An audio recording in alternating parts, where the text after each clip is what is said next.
창세기는 모세오경의 첫 번째 책입니다. 히브리어로 베레시트라는 이 단어는 in the beginning, 태초에 라는 뜻입니다. 우리가 구약 성경을 읽을 때 주목하는 이 39권의 책이 있지 않습니까? 그런데 이 구약 성경의 각 책에는 원래 제목이 별도로 없었다는 사실을 아는 것은 그리 많지 않습니다. 자, 그러면 어떻게 이렇게 책에 제목이 붙여져 있었을까요? 그래서 각 책의 첫 단어를 이 책의 이름으로 사용하게 된 것입니다. 70인역에서는 우리가 오늘 펼쳐둔 창세기를 제네시스라고 불렀습니다. 이 말은 시작과 기원이라는 그런 의미가 있습니다. 자, 창세기라는 이름은 70인역의 제네시스를 음역한 것입니다. 그러므로 기원의 책, 시작의 책이라는 뜻을 가지고 있지요. 자, 누구든지 책을 쓸 때는 그 목적을 가지고 집필을 합니다. 오늘 성경 66권의 모든 책도 그 기록 목적이 있습니다. 창세기를 포함한 이 모세오경 역시 성령의 감동에 의하여 하나님의 분명하신 의도와 목적에 따라서 이 책을 기록하였음을 우리는 기억해야 합니다. 자, 이 책을 쓴 사람이 누구라고요? 바로 모세입니다. 모세요. 즉 연대를 우리가 BC 1446년으로 계산할 때에 이 창세기의 기록 연대는 BC 1446년에서 1407년 사이일 것으로 우리가 추정을 하고 있습니다. 자, 하나님께서는 어떤 목적으로 이 창세기를 기록하게 하셨을까요? 그것은 죄로 말미암아 하나님으로부터 분리되었던 인간이 하나님의 자비로 은혜로 구원을 받게 되는 그 구속의 역사가 어떻게 시작이 되었는가를 보여주기 위하여 이 책이 기록되었다라고 보는 것입니다. 한마디로 모든 것의 기원을 말하는 책이 창세기다. 자, 창조의 사건과 죄의 기원과 가정의 기원과 인류의 기원과 그리고 종족의 발전과 그리고 선택된 백성을 통한 하나님의 구원의 계획과 그 시작, 창조, 타락, 홍수, 아담, 노아, 아브라함, 이삭, 야곱 그리고 요셉에 이르기까지 이러한 믿음의 조상들의 일생을 통하여 우리에게 분명하게 보여주는 것이지요. 성경은 창조와 생명의 말씀으로 시작된 하나님의 말씀입니다.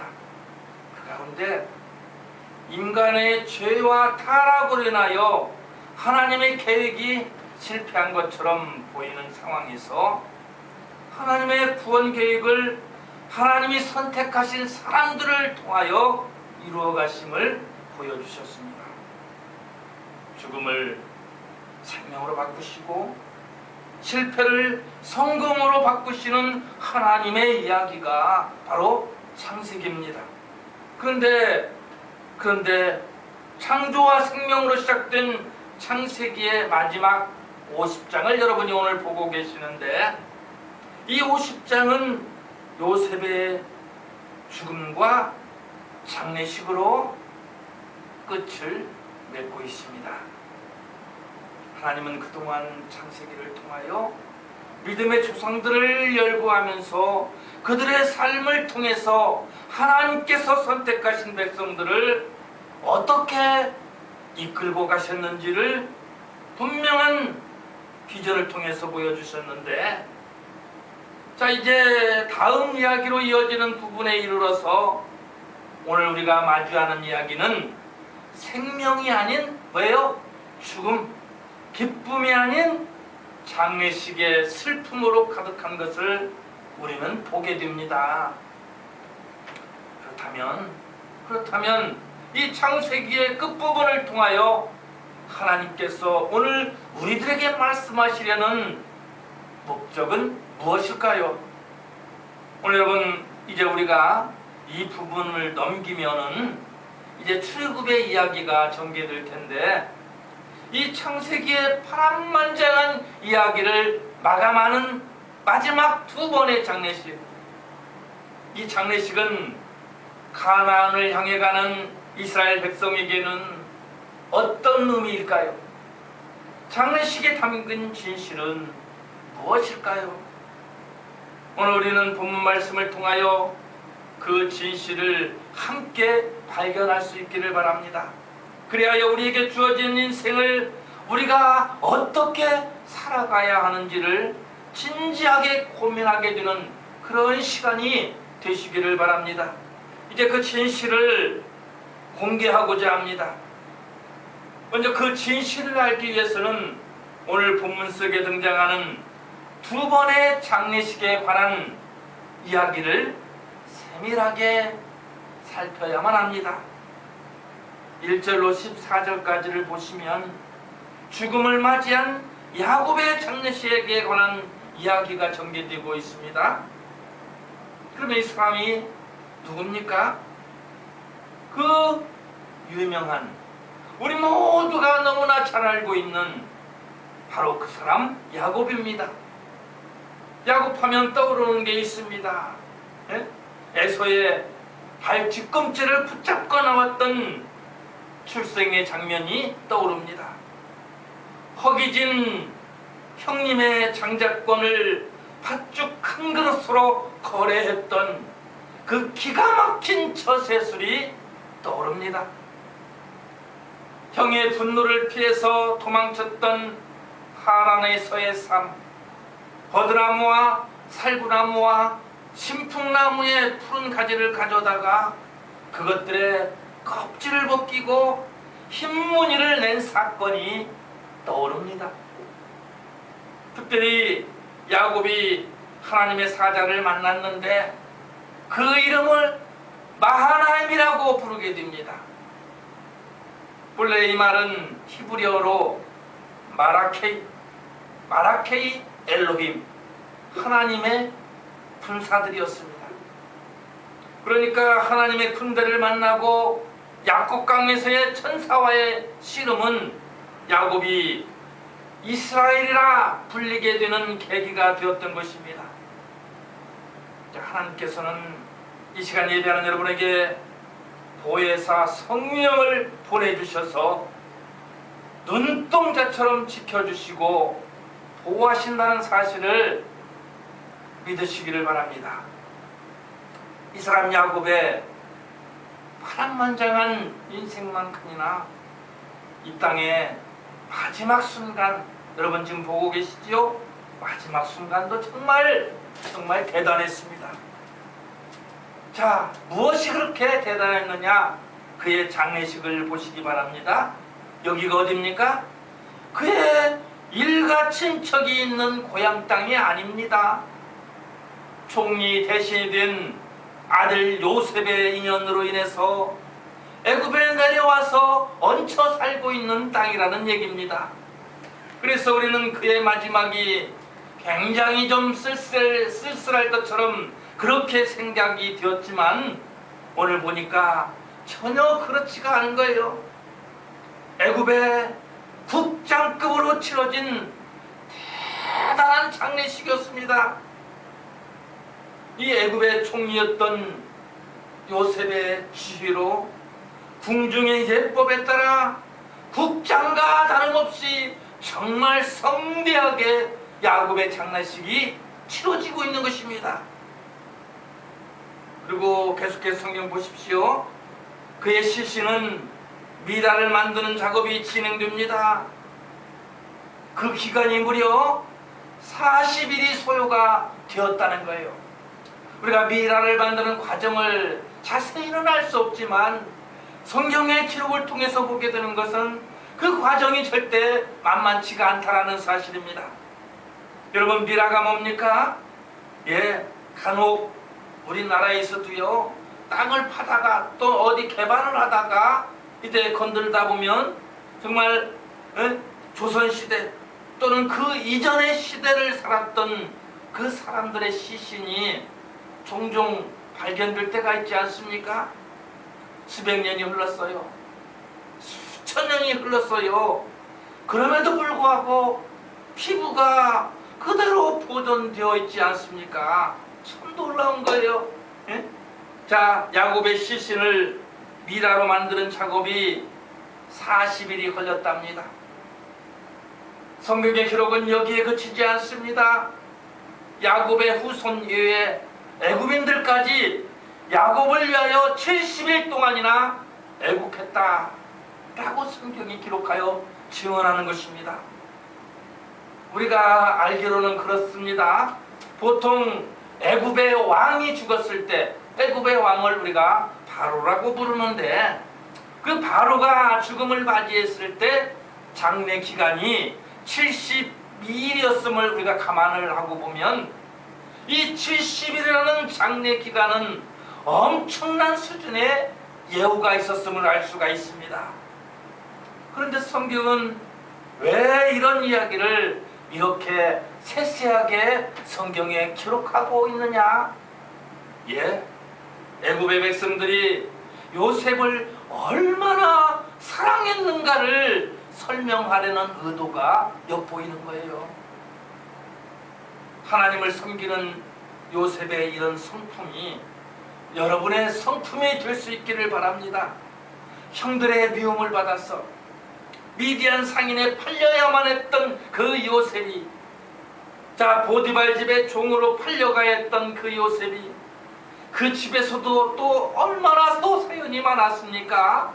그 요셉이 믿음의 사람만이 아니라 불신자들조차도 사랑하는 사람이 되었던 것처럼 오늘 예배하는 여러분이 그런 성도들이 되시기를 바랍니다.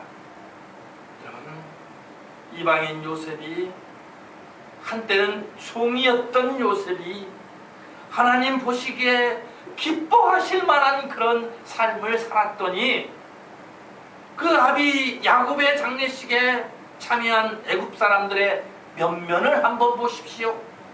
어떠했습니까? 모든 애굽의 대신들이 조문했답니다. 모든 왕궁의 장로들이 조문을 했답니다. 애굽의 모든 장로가 빠짐없이 조문을 했답니다. 야곱의 죽음은 요셉에게는 큰 슬픔이었지만 또한 요셉을 사랑하는 모든 사람의 슬픔이 되었던 것입니다. 그리고 요셉은 장례 중이라 바로에게 갈 수가 없어서 부친 야곱의 유언을 인편을 통하여 바로에게 전했는데요, 바로는 기꺼이 그의 부탁을 들어주는 것입니다. 그 유언이 뭐예요?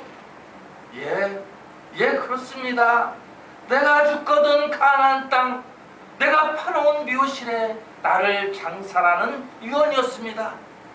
그래서 요셉의 가족은 물론이고 고위 관료와 왕실의 신하들과 전국에 내놓으라 하는 모든 자들이 그 요셉의 아비의 운구 행렬을 따라갔다. 그리고 백성들은 그 행렬을 호위했습니다. 병사들은. 실로 엄청난 장례 행렬이 애굽에서 발인해서 가나안 헤브론까지 이르렀다는 거예요. 그리고 우리는 애굽인들이 이 요셉을 얼마나 사랑했는지를 발견하는 것입니다. 수많은 애굽의 조문객들이 10절을 보십시오. 그들이 요단강 건너편 아닷 타작마당에 이르러 거기서 크게 울고 그리고 애통하며 요셉의 아버지를 위하여 이랫동안 애곡하였더라. 그들이 어떠했다고요? 애굽에서부터 요단 동편 아닷의 타당마당에까지 따라와서는 그들이 애곡을 하였답니다. 애곡이 뭐예요? 슬퍼서 소리내어 울다라는 뜻 아닙니까? 그런데 야곱을 사랑해서 울었다기보다는 요셉을 사랑해서 그의 애통에 이 애굽인들이 동참하고 있는 것입니다. 여러분, 친구인들, 친지라고 한들 장례식장에 잠시 초문을 할지언정 장지까지 따라가서 그의 마지막을 함께하기란 쉽지 않습니다. 그런데요, 국적이 다릅니다. 민족이 다릅니다. 종교가 달라요. 그런데 그들은 그런 것 다커녕 않고 요셉의 슬픔에 함께 했다라는 사실입니다. 그들이 얼마나 진심이었냐면 7일 동안 진심으로 애통했습니다. 그 울음소리가 얼마나 컸던지, 야! 잠 좀 자자! 잠 좀 자. 아파트 어느 한 동에서 막 소리 지르는 것처럼요, 아담마당의 통을 보고 이르되 이는 애굽 사람의 큰 애통이라, 이렇게 그들이 말을 했다는 거 아닙니까? 그곳 사람들이 얼마나 크게 울었으면 그 지역에 사는 사람들이 시끄러서 잠을 못 잤다는 거 아니에요? 이 가나안 백성이 잠을 잘 수가 없었습니다. 야곱의 시신은 이런 사연과 함께 아버지 이삭과 할아버지 아브라함이 묻혀있는 막벨라 동굴에 안장되었습니다. 그런데 여러분, 이 땅에 살다 간 사람이 어디 야곱뿐입니까? 수많은 사람이 그렇게 왔다가 갔고요, 왔다가 갔습니다. 그 중에 한 사람의 죽음과 장례 이야기가 성경에 그러면 왜 이렇게 자세하게 기록이 되었단 말입니까? 이 야곱의 장례식은 400년 후에 이루어질 출애굽의 비전이었기 때문입니다.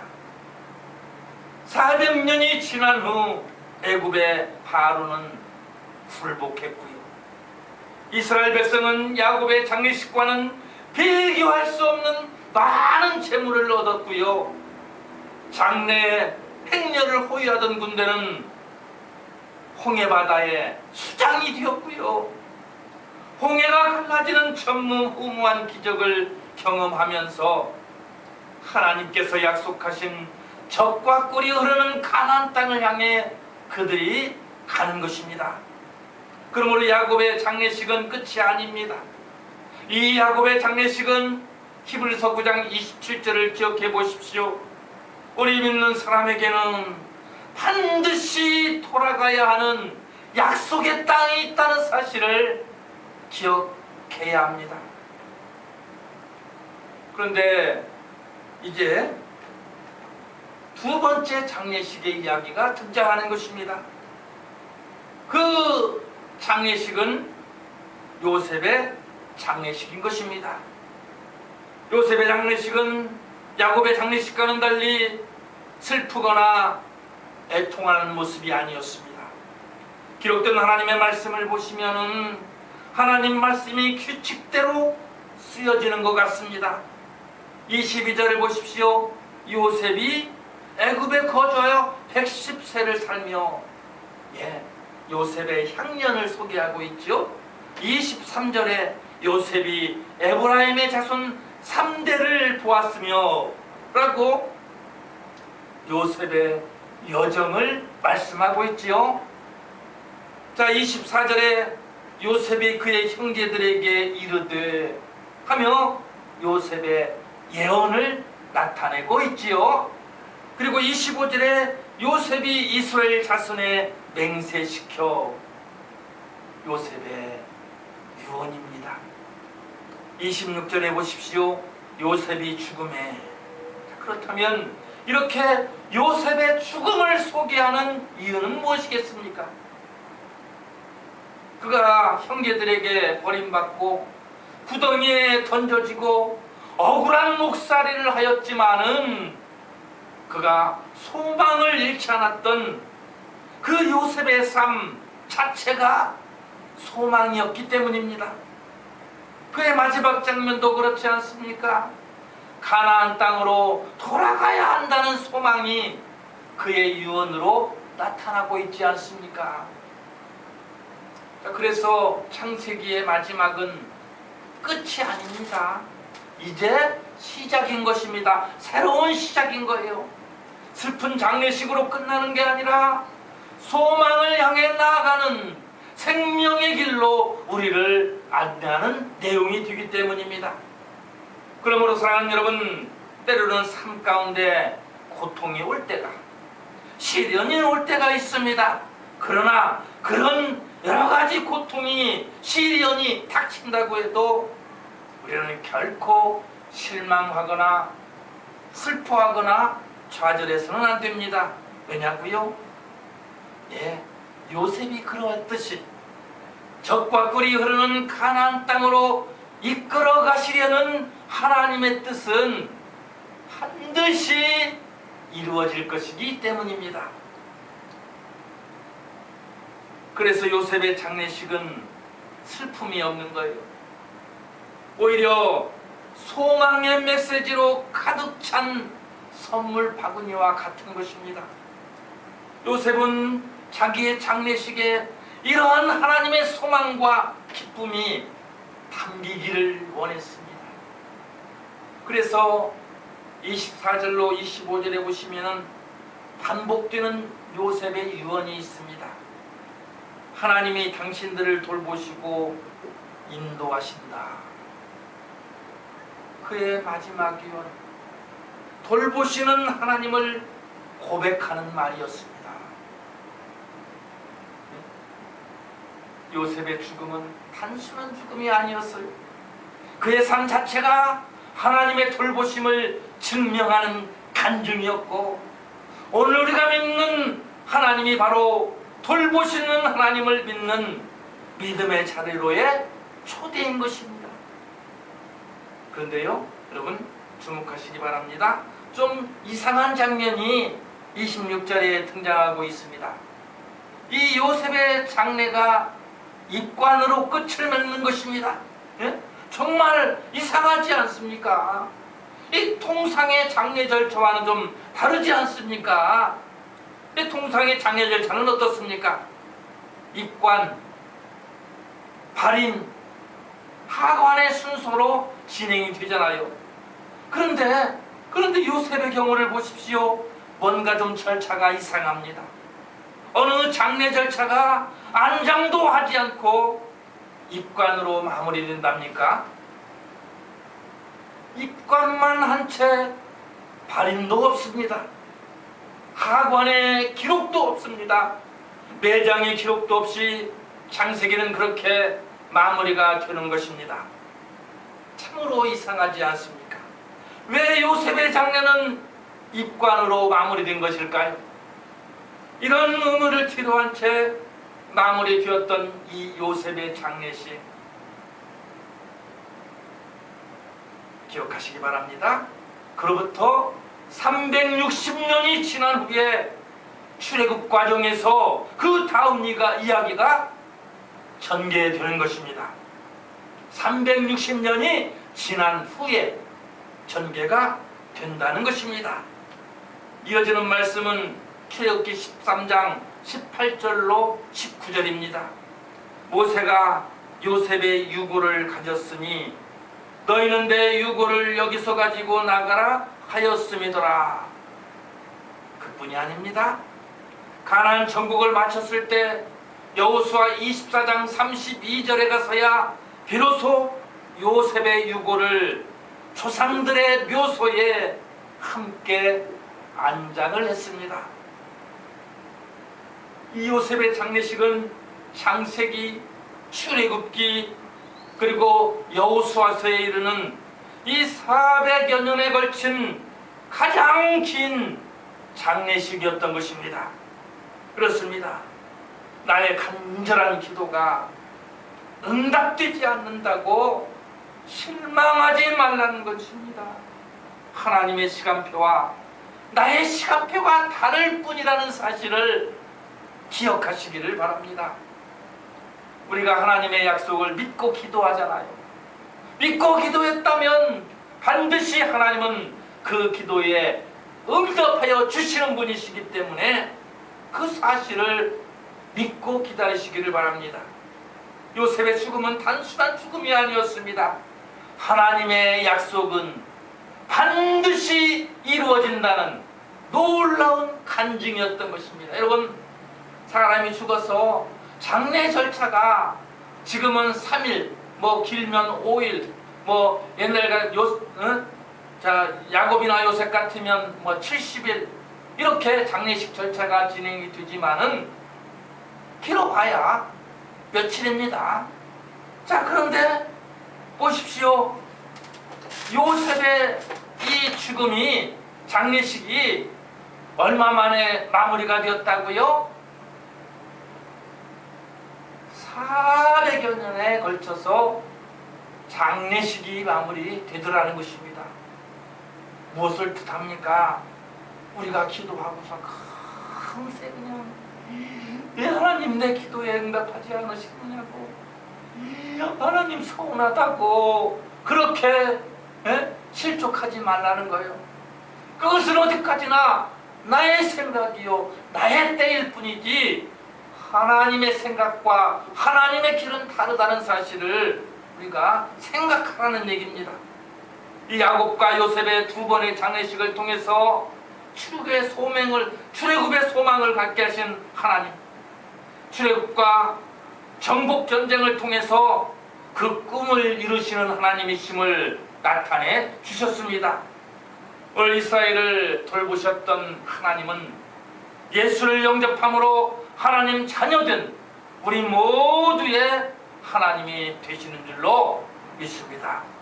그런데 왜 이런 하나님을 우리가 신뢰하지를 못합니까? 그것은 염려와 두려움 때문입니다. 요셉의 형제들 역시 그랬습니다. 보십시오. 야곱이 죽은 후에 형제들은 이제 슬슬 눈치를 보기 시작합니다. 슬슬 요셉이 두려워지기 시작했습니다. 지난날의 자신들의 행위가 자꾸만 떠오르기 때문입니다. 자신들의 행위가 생각할수록 용서받지 못할 그런 행위였음을 아버지의 죽음과 함께 기억해냈던 것입니다. 아버지가 계실 때는 아버지가 방패가 되어주셨는데, 아버지가 안 계신 지금 이 요셉이가 과연 우리의 잘못을 잊어줄까? 아니야, 그럴 리가 없어. 아니지, 요셉이는 얼마나 착한데 그런 착한 요셉이가 우리를 옥에 잡아 가두지는 않겠지. 자, 범죄자들의 특징 중 하나가 불안과 공포라는 거예요.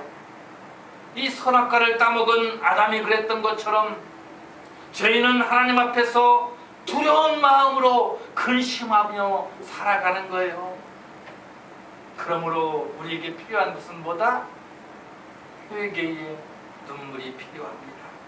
그리하면 두려움과 사망의 사슬에서 풀려나서 아픔이나 슬픔이나 눈물이 없고 영원한 기쁨이 있는 하나님 나라에서 살게 되는 것입니다. 누가 이 약속의 땅의 주인공이 되겠습니까? 하나님을 믿고 의지하는 사람입니다.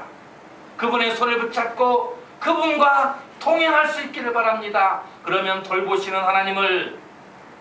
하나님은 우리를 돌보아 주실 것입니다.